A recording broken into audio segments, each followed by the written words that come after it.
हाँ भाई, तो चल पड़े ज़िंदगी की राह में, और ज़िंदगी की राह में चलते चलते आज हमें मिले हैं रिपु दमन सिंह। रिपु दमन सिंह। रिपु दमन सिंह को थोड़ी वॉल्यूम बढ़ानी पड़ेगी क्योंकि गाड़ी का जो नॉइज़ कैंसिलेशन रहता है, इंसुलेशन जिसे कहते हैं कार का, तो थोड़ा सा कच्चा है। अब महिंद्रा है तो क्या ही उम्मीद करें, ठीक है। BMW वाली बात तो नहीं आएगी। आज BMW घर पे रख के आया हूँ मैं, ठीक है। ठीक है, तो ये भी हमारी तरह स्कॉर्पियो लवर है, रौला बना रहना चाहिए। साथ ही साथ एक काम और करते हैं, ये जो गाड़ियाँ आप चलाते हैं उन गाड़ियों को चलने में असिस्ट करते हैं। मतलब अगर ये ना हो तो शायद वो गाड़ियाँ चले ही ना, वो एक जगह खड़ी रहेंगी डब्बे की तरह, क्योंकि ये पहिए बेचते हैं उसके। बेचते क्या मतलब, पूरे यूपी के, हाँ पूरी यूपी के डीलर है। किस कंपनी के वो नहीं बताएंगे, कंपनी का प्रमोशन नहीं करना है, ठीक है। रिपु दमन का करना है प्रमोशन, और रिपु दमन से आज हम जानेंगे बहुत सारी बातें टायर के बारे में और उनके बारे में। तो बिना एक सेकंड भी वेस्ट किए रिपु दमन जी ये बताइए, सबसे पहला सवाल, ये टायर के काम में आने का कैसे सोचा? काफी टाइम से जो मेरे फूफा जी थे तो वो DCI थे कंपनी में ही। अच्छा, तो उन्होंने मुझे एक बार ऑफर दिया मेरे बाबा को। ये DCI वगैरह फुल फॉर्म बताइए लोगों को। DCI का एक तरीके से डिस्ट्रिक्ट कलेक्टर मान लीजिए उस कंपनी का।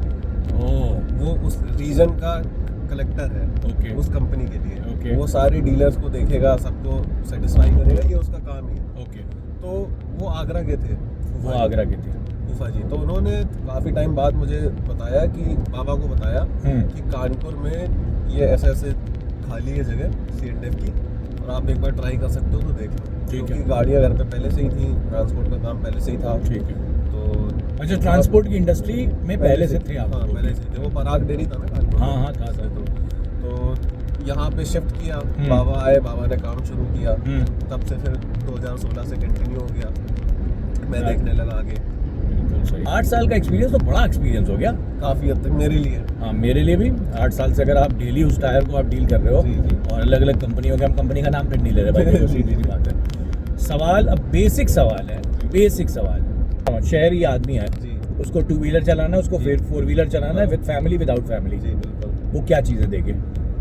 अब जैसे कि ये कार है अपनी, इसको हमको रन करना है। हाँ, हमको इसमें अंडरलोड ही फैमिली के साथ ही चलना है। हाँ। जो जितना पास है बस उतना ही चलना है। हाँ। तो हमको ये देखना पड़ेगा कि ऐसा कौन सा टायर है जो हमारा माइलेज अच्छा देगा। माइलेज अच्छा कब देगा? जिसकी ग्रिप जो है वो रोड से कम होगी। जितना ज़्यादा ग्रिप रोड पे पकड़ेगा उतना ज़्यादा फ्रिक्शन होगा और उतना ही ज़्यादा माइलेज कम देगा। तो जिसकी रोड पे जो पॉइंट है, जो रोड पे टच हो रहा है, वो जितने ज़्यादा कम होंगे उतना ही ज़्यादा गाड़ी स्मूथ। तो इस हिसाब से तो एक बड़ी अजीब सी बात मेरे माइंड में आ रही है कि जितना पुराना टायर हो जाएगा उतना ज़्यादा अच्छा माइलेज देगा। नहीं तो क्यों, गंजा हो गया वो बिल्कुल? नहीं, तो ग्रिप ही नहीं है। हाँ, तो फिर खतरा भी तो है ना उसमें। हाँ, खतरा तो है। हाँ, तो वो टायर फट भी सकता है या फिर उसमें कील घुस जाएगी तो दिक्कत भी है। ये बात भी सही कह रहे हैं आप। तो उसके जैसे कि जो टायर नायलॉन के होते हैं वो टायर थोड़ा जंप लेते हैं, अच्छा, हल्का सा जंप लेते हैं नायलॉन टायर से। ये नाइलो ग्रिप करके एक ब्रांड भी बनाया किसी ने। जी। नायलॉन का जो टायर होता है वो थोड़ा सा जंप लेता है। वो अच्छा रहता है जंप लेना। वो लोकल के लिए और अपनी गाड़ियों के लिए ठीक है। हाँ, उसी की बात कर रहा हूँ मैं। और जो जैसे ट्रेवलर्स वाली गाड़ियाँ होती हैं, जैसे कि जो टेम्पो ट्रैवलर टाइप देखा था, तो वो लोग रेडियल टायर्स खरीदते हैं जिसमें कि अंदर से वायर पड़ा होता है। ओके, हाँ। तो उससे प्लस पॉइंट ये रहता है कि जब, जैसे कि ये तो सबको पता ही है कि एल्युमिनियम जो है ना वो सबसे ज़्यादा, जैसे रबर इलास्टिसिटी होती है ना, ऐसे एल्युमिनियम भी इलास्टिसिटी सबसे ज़्यादा होती है। तो शॉकर वगैरह सब एल्युमिनियम के ही बनते हैं अपने कार वगैरह के लिए। तो एल्युमिनियम का जो अंदर वायर पड़ा रहता है उससे क्या है कि टायर जर्क झेलने का उसका जो टेंडेंसी है वो बढ़ जाती है। तो ज़्यादा लोग भी बैठे हैं, अगर 12-15 लोग भी बैठे हैं तो जर्क लेके चलता रहेगा बराबर। तो टायर में दिक्कत नहीं। इस बात से मैं क्या समझूं, मतलब नायलॉन लेना चाहिए या ज़्यादा प्रेफर करना चाहिए शहर में? हाँ। और जिसको ट्रैवलर लेके चलना है उसको, जिसको लॉन्ग रूट पे जाना है या फिर मतलब जिसको हैवी लोड पे जाना है, तो वो अपना नायलॉन रेडियल टायर्स के साथ जा सकता है। कंपनियां एडवर्टीजमेंट करते टाइम सिर्फ नाम लेती कि रेडियल टायर ले लो, ये ले लो, ये नहीं बताती किसको क्या लेना चाहिए। टायर से रिलेटेड एक सवाल और माइंड में आया, जब हम गाड़ी में टायर लगाते हैं और एक गाड़ी में रिकमेंडेड टायर प्रेशर होता है जो यहाँ साइड में लिखा रहता है दरवाजे पे, तो लोग कहते हैं उससे 1-2 पॉइंट ज़्यादा बढ़ा के रखना चाहिए। वो बस बना रखा है लोगों ने कि बढ़ा के रखो। अगर बढ़ाने की जरूरत होती तो फिर कंपनी उसको 32 की जगह 34 भी तो लिख सकती थी। तो फिर इस उनको बात को सिर्फ क्या print किया तो जाए? करना है। वो मतलब तो उन लोगों के नाम में क्या जो मानते ही नहीं है। इनफैक्ट आप टायर इन्फ्लेट करने वाले के पास जाएंगे, हाँ, हाँ। वो भी कहेगा 32 तो लिखा है भैया, 34 करवाओ। हाँ, वो जैसे इंडिया की आदत होती है ना अपने यहाँ लोगों की, कुछ ज्यादा कि मिल जाए। बच्चे 5 साल के होते हैं तो दुकान पे 7 साल के कपड़े बता के लेते हैं, आगे 2 साल ज्यादा चलेंगे। 2 पॉइंट हवा ज्यादा रहे। हाँ, ताकि निकल भी जाएगी तो भी बराबर तो रहेगी। तो बेसिकली जितना है उससे 1 पॉइंट ज्यादा कम रहे तो फायदा है, कम रहे तो फायदा है, पर ज्यादा नहीं रखना चाहिए। ज्यादा एक भी वो पॉइंट कम नहीं तो होना चाहिए। अपने आप ज्यादा हो ही जाएगी जब आप गर्मियों में रन करोगे ना गाड़ी, Long तो run अपने करोगे आप तो। ही बढ़ जाएगी हवा उसमें। टायर की हवा से ही रिलेटेड एक सवाल है, जी। नाइट्रोजन गैस का बड़ा ड्रामा चला हुआ है, नाइट्रोजन गैस डलवा लो आजकल। नाइट्रोजन गैस का ये नाइट्रोजन गैस थोड़ी ठंडी रहती है, तो अच्छा। टायर फटने का ये सब चीजें थोड़ा। तो ये जो नॉर्मल हवा है अपने यहाँ जिसे हाँ, कहते हैं, जो हवा जिसको हम ब्रीथ कर रहे हैं, हाँ, हाँ। हमने स्कूल में पढ़ा था 71% तो इसमें भी नाइट्रोजन होती है। पर 70% हम लोग 71% उससे एक्सट्रैक्ट नहीं कर सकते ना नेचर से। ये हवा कहाँ से ले रहे हैं जो भर रहे हैं ये? मतलब वो लोग तो मशीन के थ्रू एक्सट्रैक्ट कर रहे हैं ना, हम हाँ। लोग ऐसे डायरेक्टली एक्सट्रैक्ट थोड़ी कर सकते हैं। नहीं, मशीन में जो जा रही है वो तो सारी जा रही होगी ना। नहीं। मेरा कहने का मतलब वो 70% नाइट्रोजन नहीं जा रही होगी हमारी वो बाइक या कार नाइट्रोजन में। गैस नहीं पूरी सारी नाइट्रोजन ही जा रही है वो। हाँ। वो मशीन के थ्रू उसको उतना एक्सट्रैक्ट कर लेते हैं। सिर्फ नाइट्रोजन रखते हैं। हाँ, सिर्फ नाइट्रोजन। उसमें पूरी हवा तो जो हम लोग पंप में डलवाते हैं उसमें पूरी हवा सिर्फ ठंड की वजह से कह रहे हैं आप? हाँ, मतलब वो मतलब थोड़ा ठंडी हो। टायर की एज बढ़ जाती है उससे। हाँ, टायर की नाइट्रोजन से टायर की एज बढ़ जाती है। टायर की एज भी बढ़ जाती है एज बढ़ जाती है। ठंडा रहने की वजह से। हाँ, मतलब थोड़ा। एक सवाल और, जी। अगला सवाल इनका एक सवाल क्या, जी। कि व्हील बैलेंसिंग क्या है व्हील और व्हील अलाइनमेंट क्या है? देखिए, जैसे कि अभी स्टीयरिंग पे है आप, हाँ, स्टीयरिंग से हाथ हटा दीजिए, हटा दिया। गाड़ी एकदम सीधी चल रही है। हाँ, मोर और लेस सीधी चल रही है ना, हाँ। तो जो थोड़ा इधर वो कर्व है रोड में ही, हाँ। हाँ, तो वो जब गाड़ी अपने आप जैसे सीधी चल रही है और हाँ। अपने आप इधर को जाने लगे, एक तरफ भागने लगे, तो अलाइनमेंट गड़बड़ है गाड़ी की। अलाइनमेंट गड़बड़ है। गाड़ी के अंदर का कि टायर्स का?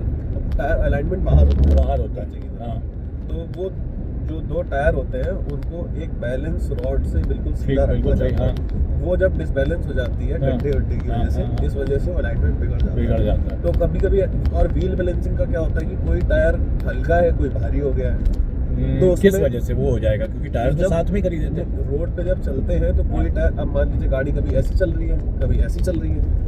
और ऐसा भी एक चीज और मेरे मन में आई कि मैं ज्यादातर अकेला चलता हूँ, हाँ। तो मेरी साइड हमेशा लोड है, उधर नहीं है कभी। नहीं है, तो इधर का टायर ज्यादा फ्रिक्शन हाँ। रिक्वायर कर रहा है, इधर का नहीं कर रहा है, हाँ, हल्के से चल रहा है। हाँ। तो दोनों डिफरेंस है। तो कभी भी आप जाएंगे शॉप पे तो वो टायर बैलेंसिंग के लिए वो लगाते हैं, पत्थर लोहा लगाते हैं उसको।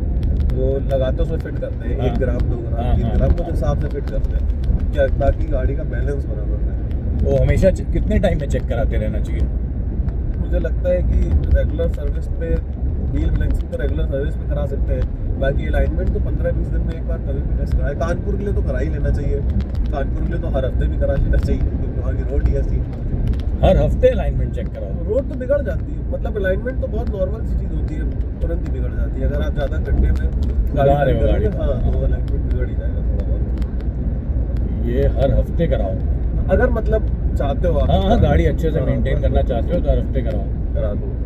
जाओ अलाइनमेंट चेक कराओ, बैलेंसिंग हर सर्विस पे, व्हील बैलेंसिंग कराते रहो। ये एक टायर खराब हो गया, एक बदल लिया, हाँ, ऐसा करना चाहिए? नहीं करना चाहिए, क्योंकि टायर की जो ऊपर के हिसाब से उसकी ग्रिप बनी होती है। ठीक है, अब 3 टायर है, वो 5 साल से चल रहे हैं, तो उनकी ग्रिप 5 कम हो गई। ठीक है, सही बात है। आपने एक टायर डलवाया, वो 10 हो गया ओके, नया टायर। वो 5 टायर जो प्रेशर लेंगे उससे ज़्यादा प्रेशर वो ले ले लेगा। जितनी देर में वो 5 खत्म होंगे, उतनी देर में ये 10 पूरा खत्म हो जाएगा। तो फिर कितने टायर मिनिमम बदलने चाहिए? 2 टायर एक साथ। 4 4 मैंडेटरी नहीं है? मतलब मैंडेटरी तो नहीं है, बदलने तो 4 चाहिए, हाँ, पर अगर नहीं बदल सकते हैं तो 2 टायर तो कम से कम बदलने चाहिए सब, मतलब सामने आगे, वाले आगे के या पीछे के, जो नए भी टायर कहाँ पे लगने चाहिए, आगे या पीछे? आगे वाले लोग ज्यादातर आगे ही लगवाते हैं। लगवाते तो आगे ही हैं, हाँ, क्योंकि लेकिन आगे मैंने इंजन कहीं का पढ़ा लोड था होता कि है। पीछे के टायर बदलने चाहिए।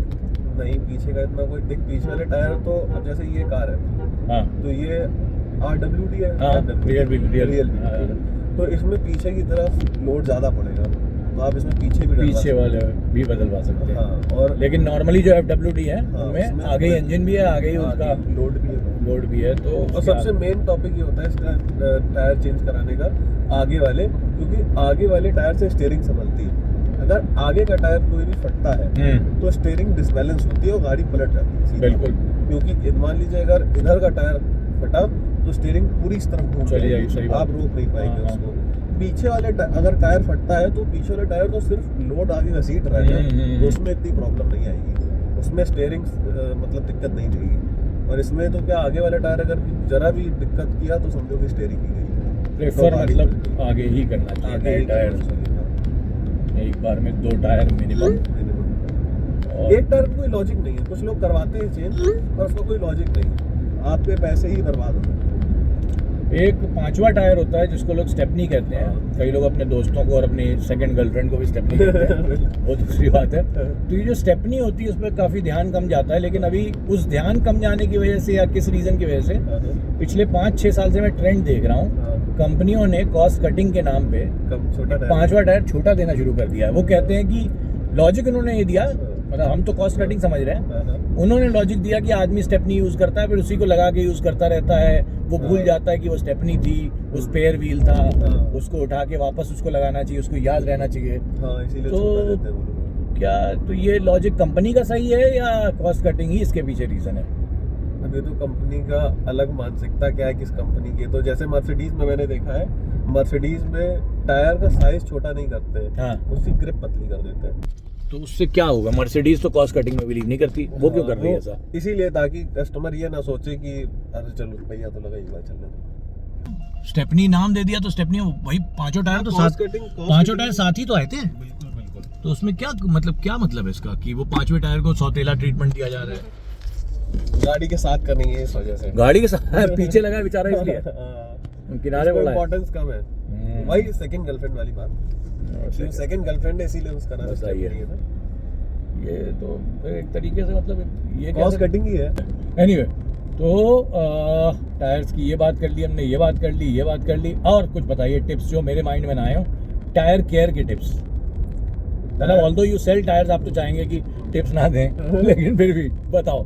टायर एक तरीके से ना, जैसे हम लोग शूज कैरी करते हैं ना, हाँ। पहनना तो पैर में ही है, हाँ चलेंगे तो वो रोड पे ही। हाँ पर उससे क्या है ना कि हमारा कंफर्ट, हमारा पूरे चलने का ढंग, और हमारे सब लोग खड़े तो पैरों पे ही है ना, Totally. और पैरों क्या केयर कर सकते हैं हम लोग, वो जूते पे डिपेंड करता है सही कि हम लोग कितना अच्छा जूता पहनेंगे तो हम लोग रनिंग अच्छी कर सकते हैं। हाँ, walking वो अच्छी बता कर रहे थे ना सकते हैं। पहले कितने साल, वो वाला इंसिडेंट बताओ अपना, जब मैंने जूते देखे थे और मैंने कमेंट किया कि ये पहन रहे हो, जॉर्डन्स पहन रहे हो, तो क्या जैसे बताया था पहले आपने? मैं शूज खरीदता था रनिंग के लिए, गोल्ड स्टार। मैं बचपन से ही मोटा था, मेरा वेट था 126 केजी, 120। किस एज में? 126 केजी। ये बात है लॉकडाउन के टाइम की, 2020। मेरा वेट था 126 केजी। 126 इज अ लॉट, हाँ बहुत ज्यादा ओवरवेट हो गए थे। हाँ, काफी बहुत ओवरवेट था। तो बचपन से ही ओवरवेट था मैं। खूब खिलाया दादाजी ने। हाँ बिल्कुल। तो ओवरवेट की वजह से क्या ना, मुझे रनिंग वगैरह करनी पड़ी थी। डॉक्टर ने मुझे बताया था कि रनिंग करनी है, तो मैं गोल्ड स्टार एक शूज़ आते हैं 300-400 रुपये के आते हैं उस पर, तो वो पहन के दौड़ता था, रनिंग करता था। तो मुझे काफ़ी लोगों ने रोका भी कि असल में पार्क था, तो पार्क में क्या था ना कि टाइल्स लगे हुए थे नीचे, इंटरलॉकिंग वाले। तो लोगों ने मुझे काफ़ी मना किया कि नहीं, घुटने ख़राब हो जाएंगे, रनिंग मत करो। और मैंने इसके बारे में बाद में रिसर्च भी करी, तो मुझे पता चला कि हाँ, घुटनों पे जर्क पड़ता है बहुत ज़्यादा। हाँ, वो ठोस होने की वजह से, तो इस वजह से लूज हो जाते हैं, तो आगे चल के दिक्कत होती है, दर्द वगैरह होने लगता है। फिर मैंने एक बार ट्राई किया ऐसे ही, इंटरनेट पे मैंने देखा कि कौन सा एथलीट है जो ये तो सिंथेटिक ग्राउंड पे दौड़ते हैं। हाँ, जो पैडिंग होती है। हाँ, सिंथेटिक ग्राउंड होता है वो। तो ये लोग प्रैक्टिस जो करते हैं, जैसे मैंने कई सारे आर्म रेसलर्स को देखा है, कई सारे क्रिकेटर्स को देखा है, कई सारे लोग हैं जो रोड पे रनिंग करते हैं, पिच पे रनिंग करते हैं, ट्रेडमिल पे रनिंग करते हैं। विराट कोहली जैसे पूरा होम वर्कआउट ही करता है, तो वो रनिंग अपनी ट्रेडमिल पे ही करता है। तो इन लोगों के घुटने क्यों नहीं खराब होते? क्यों नहीं, क्या दिक्कत है? मतलब कि हमारे घुटने खराब हो सकते हैं, इनके क्यों नहीं हो सकते? तो मैंने चेक किया कि वो शूज़ उस तरीके के पहनते हैं कि घुटनों पे जर्क कम से कम आए, शूज़ ही पूरा जर्क एब्जॉर्ब कर लेता है। तो अब रनिंग के लिए जैसे पहले मैं गोल्ड स्टार यूज़ करता था, अब मैं रनिंग के लिए नाइकी के या फिर प्यूमा के या फिर एडिडास के या फिर अंडर आर्मर के ऐसे कोई शूज़ यूज़ करता हूँ जो मतलब सिर्फ स्पोर्ट्स के और रनिंग के हिसाब से ही बनाए गए और डिज़ाइन ही किए गए उस हिसाब से। ओके, तो वही लॉजिक अप्लाई होता है टायर पे भी। क्या आप कौन सा टायर लगा रहे हैं, जैसे कि अभी हमारी बात हुई थी ना कि चाइनीज टायर भी आता है, तो चाइनीज टायर अगर आप लगाओगे हाँ, तो चाइनीज टायर के बारे में मतलब आधे दाम पे मिल जाते हैं, इतना हाँ। अट्रैक्टिव दिखते हैं। तो उनका लूप होल क्या है पहले? वही गोल्ड, जो डिफरेंस गोल्ड स्टार और नाइकी में है वही डिफरेंस चाइनीज टायर और ब्रांडेड टायर में। गोल्ड स्टार की तो क्वालिटी Gold- बहुत इंफीरियर, इनकी भी क्वालिटी Inferior इंफीरियर है। दिखते हैं, लेकिन वो गोल्ड स्टार तो अट्रैक्टिव नहीं दिखते, ये तो बहुत अट्रैक्टिव दिखते हैं। तो कोई ये तो बढ़िया ग्रिप होती है इसके अंदर। खराब चीज बेचने के लिए आपको कुछ तो उसका सेंटर ऑफ पॉइंट बनाना पड़ेगा ना अट्रैक्शन के लिए। जो इंसान पता है कि ये चाइनीज टायर है, ये आधे पैसों में मिल रहा है और ये उतना लास्ट नहीं करेगा। भाई जिस चीज़ को बनाने की कीमत ही 10 रुपए है, आप उसको 5 रुपए में कैसे दे सकते हैं? नहीं दे सकते। आप तो ये उसको- कैसे दे रहे हैं? ये वेस्ट से बना रहे हैं वो टायर, वेस्ट से बना रहे वेस्ट हैं, से बना रहे हैं वो टायर। जो टायर रिजेक्ट होके स्क्रैप में जो हम दे जाता है, देते हैं वो 100 रुपए में। हाँ, जो 150-200 में टायर हम लोग वापस कर देते हैं, बेच देते हैं, वो स्क्रैप में जाता है और स्क्रैप से दोबारा से बना के लोग चाइनीज टायर जो है बना के बेचते हैं। उसकी लास्टिंग कितनी है ऑन एन एवरेज? अगर मान लो इसकी वो- आप 1 लाख कह रहे हो, होनी हाँ। चाहिए। तो वो तो वही है ना, चले तो चांद तक नहीं तो रात तक। अच्छा, हाँ, वो अगर चलेगा तो 10-15-20 हज़ार किलोमीटर चल जाएगा और क्या पता कि आगे जाके 500 किलोमीटर में फट जाए। कई साल बाद रोड पे दिखी है। हाँ, काफी पुरानी हो। हाँ, बंदा लेके जा रहा अभी भी, वो पुरानी वाली स्कॉर्पियो थी, सेम वही, यही वाला है मेरा, ब्लैक और सिल्वर वाला। अच्छा, तो ये रही टायर पे चर्चा, और टायर के बारे में केयर के लिए नहीं बताया यार, कुछ केयर वेयर की टिप्स दे दो, टायर कैसे लोग बचा सकें अपने, ताकि कम दुकान पे जाना पड़े उनको। हाँ बस जैसे कि टायर क्या हम लोग कर सकते हैं, तो सबसे मेन चीज़ यही है कि टायर खरीदो ही अच्छे। सबसे पहला पॉइंट तो ये है कि उस चाइनीज टायर में तो बिल्कुल मत अब तो जाओ। हमें मजबूरन पूछना पड़ेगा कौन से ब्रांड सबसे अच्छे हैं। काफ़ी सारे ब्रांड है मार्केट में, जैसे कि MRF है, अपोलो है, सीएट है, ब्रिजस्टोन है, मिशलिन है, पिराली है। तो ये पिराली है और पिराली सबसे महंगा है ना इन बहुत सब में। महंगा टायर है। हाँ, वो पर वो बेस्ट टायर होता है और वो ऐसा नहीं है कि सिर्फ टायर ही टायर मिलता है। मुझे सुनने में ऐसा आया है कि वो पूरी कार का एक साथ ही डिजाइन करके टायर मतलब फिट करके देते हैं, सब मतलब? अलॉय वगैरह सब कुछ लगा के देते हैं वो एक साथ। तो अलॉय तो इनका अपना होता है गाड़ियों का। हाँ, नहीं मतलब जैसे कि अभी मेरे पास i20 है एक कार, ठीक है, तो वो अलॉय नहीं है उसमें। मैं ठीक है। उसको लेके जाऊंगा तो तो वो अपने अलॉय हिसाब- करेंगे। हाँ, अपने लेकिन हिसाब जिसमें से- मान लो है, हाँ, वो क्या उसमें करेगा? टायर लगा के देंगे। टायर लगा के देंगे। काफी महंगा टायर आता है उसका, बाकियों से ऑलमोस्ट डबल है, डबल से भी ज्यादा है। डबल से भी ज़्यादा होता। पिराली क्यों लगाएगा आदमी जब लाख एक ही टायर पे? वो क्या 2 लाख चल जाएगा? नहीं चलेगा तो उतना ही, पर नहीं उसका जैसे इंजन पे लोड कम आएगा और चलने में स्मूथ रहेगी। टायर साउंड जो रोड टू टायर साउंड होती है ना, वो कम आएगी। ये सब चीज़ें उसमें साइंस ज़्यादा लगी होती है। पिराली, हाँ, पिराली। ठीक है। तो भाई वीडियो बीच में रोकना पड़ा था क्योंकि टोल कॉल ही आ गया। कर लो बात कर लो, कोई बात नहीं। अरे कर लो, पापा का फोन। तो बता दो तो कि जा रहा हूँ ऑफिस। हाँ, तो मैं कह रहा था टोल वालों से पहले लड़ाई करनी पड़ी। तो रिपू दमन जो है उन्होंने वहाँ निकाला कट्टा और कह दिया सबको भून दूंगा, दरवाज़ा खोलो टोल का। 150 रुपये के लिए हमने इतना बवाल काट डाला, तब निकले तब निकले वहाँ से। दूसरा वहाँ एक्सप्रेस वे जो था यमुना वाला, जी। उसके बाद वाला जो पार्ट है कितना ख़राब है, वो बम्प बहुत है, तो उसमें बार बार ही पलटे जा रहा था फ़ोन, तो मूड ऑफ हो रहा था। अभी हम लोगों ने एक चीज़ देखी, एक गाड़ी का टायर जो है वो बदल रहे थे, देखा था आपने? हाँ हाँ, यार उससे एक चीज़, एक सवाल, अगला सवाल जिसे कहते हैं, शायद ये आखिरी सवाल हो लेकिन फिर भी कि ये टायर को पंक्चर जो बनाते हैं हाँ, उसमें ऊपर से एक सुई घुसाते हैं और एक कोई मरून कलर का लिक्विड डालते हैं जो सॉलिड बन जाता है अंदर जाके। वो इतने से पंक्चर को बनाने के लिए इतना बड़ा डाल देते हैं, वो सही है या पूरा टायर खोल के अंदर से पंक्चर बनाना सही है? सही तरीका वही है क्या? जो अंदर से पंचर होता है। तो वो क्यों अवॉइड करते हैं दुकानदार? मेहनत बहुत है जल्दी की उसमें। वजह से, जल्दी की वजह से और कॉस्ट की वजह से। वो जो मरून कलर की स्टिक आती है, हाँ। जो अंदर डाल के हाँ, निकाल हाँ। देते हैं, उससे टायर के अंदर की फ्लाई कट जाती है, जो टायर की लेयर और खराब हो गया वो तो। वो टायर फूलना, टायर चटकना, वहीं से टायर फट जाना या फिर एक ही जगह से बार बार लीकेज होना, हाँ, हाँ। ये उसी की वजह से होता है। तो मतलब वो वाला पंक्चर स्ट्रिक्टली अवॉइड करना अवॉइड चाहिए। करना चाहिए। अगर आप किसी ऐसी जगह पे नहीं फंसे हैं जहाँ पे कोई खतरा है या फिर कहीं ऐसे नेक्स्ट लाइट एरिया है, वहाँ पे आप जल्दी के लिए वो यूज कर सकते हो। हाँ। पर अगर आप अपनी जगह पे हो, आपको तो सबसे पहले तो अपनी स्टेपनी सही रखो, स्टेपनी सही रखो, हमेशा चेक करते रहो, बस। और वो बदलना सीखें। यहाँ कई लोगों को बदलना नहीं आता, बैठे रहते टायर कैसे बदले, नहीं, पर उन्हें पता ही नहीं जैक कहाँ लगाना है। एक बार मुझे ऐसा लगता है हाँ। अगर आप अकेले नहीं फंस जाते हाँ फिर आप सब सीख जाओगे अपने आप ही। सीख ही जाओगे। बस एक बार आप फंसना है आपको हाँ, अकेले, हाँ। फिर आप सारी सिचुएशन हैंडल करना सीख जाओगे। फिर सही। आपको जैक भी लगाना आ जाएगा, आपको टायर भी खोलना आ जाएगा, दूसरा टायर फिट भी करना आ जाएगा, सब कुछ आ जाएगा।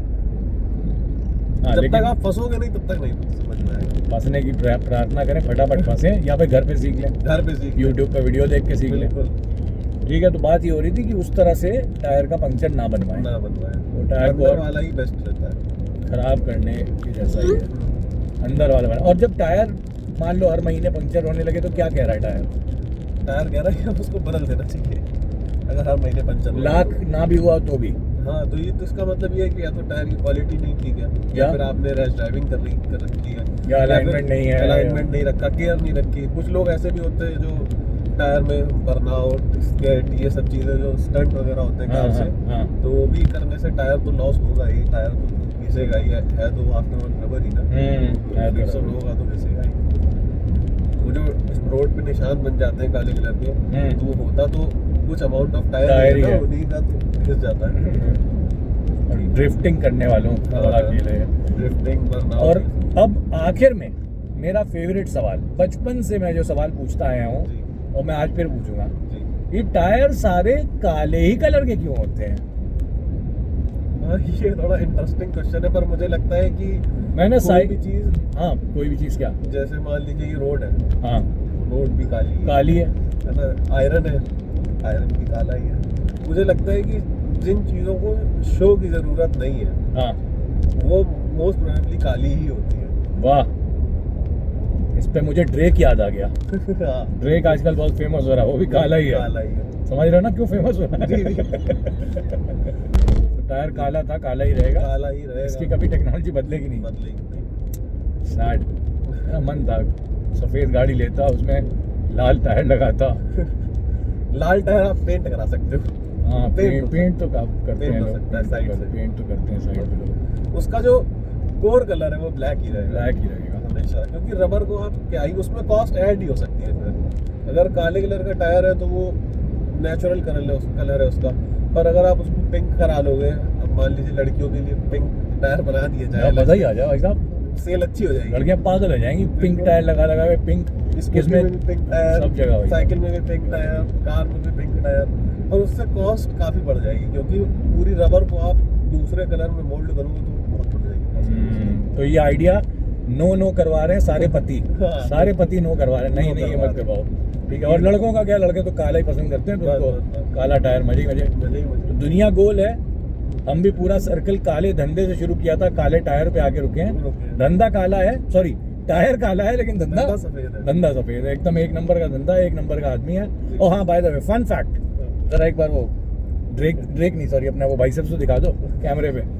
अरे एक बार भाई साहब, ये देख रहे हैं आप, तो ये एक ऐसे आदमी है जो बिजनेस भी इसका करते हैं, जब चाहते हैं टायर उठा के इधर उधर वहीं पे एक्सरसाइज भी कर लेते हैं। हो जाती है एक्सरसाइज। हाँ, और एक चीज़ और पता चली है, दारू नहीं पीते हैं, इसलिए ये बढ़िया इन्होंने बना रखी है। सिगरेट विगरेट का भी सेवन नहीं करते हैं, ये वाला झूठ था, ठीक है, चलो कोई नहीं। और छोला भटूरा मैंने खाया, रास्ते में नहीं खाते हैं, ठीक है। इन्होंने खाया बढ़िया कोई सैंडविच। महंगा सा सैंडविच, और कॉफ़ी क्यों पीते हो? चाय की तरफ क्यों नहीं गए? बचपन से एक मेरा कलर तो डार्क है ही, वाह, और मेरे बचपन से, धंधा भी काला, कलर भी काला। हाँ, और मुझे बचपन से बता दिया गया हाँ। कि चाय पीने से लोग काले हो जाते हैं। तुमने कहा फिर दिखना ना बंद हो तो जाओ। हाँ, मैंने कहा चाय नहीं पीना है। चाय नहीं मुझे पीनी। बचपन से दूध पिलाया गया कि वाह। दूध सफेद होता है तो कुछ गोरे हो जाओ। ये भी एक राज है इनके बाइसेप्स का। हाँ, पर ये झूठ ही था, पर काफी हद तक मेरे लिए फायदेमंद था। चलो अच्छा ही है, इसी बहाने चाय नहीं पी। चाय नहीं पी। और कॉफ़ी का ये हो गया कि जब ये पता चल गया कि कॉफ़ी हेल्पफुल है, तो अब तो ऐसी आदत हो गई कि सुबह उठ के कॉफ़ी तो चाहिए ही चाहिए। एक ब्लैक कॉफ़ी तो चाहिए विदाउट शुगर, उसके बाद ही दिन शुरू होगा। ब्लैक कॉफी देखो, घूम के हम ब्लैक पे ही आ जा रहे हैं। ब्लैक पे आ जा रहा है। Black is the world's best colour मुझे लगता है। हाँ, सबसे मुझे अच्छी बात ब्लैक कलर की ये लगती है कि इस पे कोई और कलर चढ़ता नहीं है। छोड़ता ही नहीं है। जो कलर आपका है, आप अपने ही पर्सनैलिटी में खुद में कंप्लीट है। आपको किसी और की जरूरत नहीं पड़ेगी खुद को कंप्लीट करने के लिए। What a self motivating quote. और इस अमेजिंग कोट के साथ हम आपको एग्जिट करना चाहते हैं। एग्जिट तो स्टॉल से भी करना चाहते हैं, लेकिन ये आ गया ब्रेकर। देखो अभी फोन गिरेगा तो मेरी गलती नहीं है, पूरी कोशिश कर रहा हूँ, लेकिन ये फोन नहीं गिरेगा। फोन नहीं गिरेगा। नहीं। प्रेडिक्शन हो गई है यहाँ पे। नहीं गिरा। चाहता तो मैं गिरा देता अपनी बात रखने के लिए, लेकिन ठीक है चलो अभी नहीं गिरा रहे। ठीक है चलो, पार कर लिया टोल। एनी पार्टिंग वर्ड्स जो लोग देख रहे हैं, सुन रहे हैं, उन बेचारों के लिए, मतलब बेचारे नहीं, मतलब अच्छे लोग हैं। हाँ। जो देख रहे हैं हम लोग। हाँ, जो देखेंगे। फास्टैग ब्लैक लिस्ट हो गया। लो भैया, यूपी 32 गया काम से।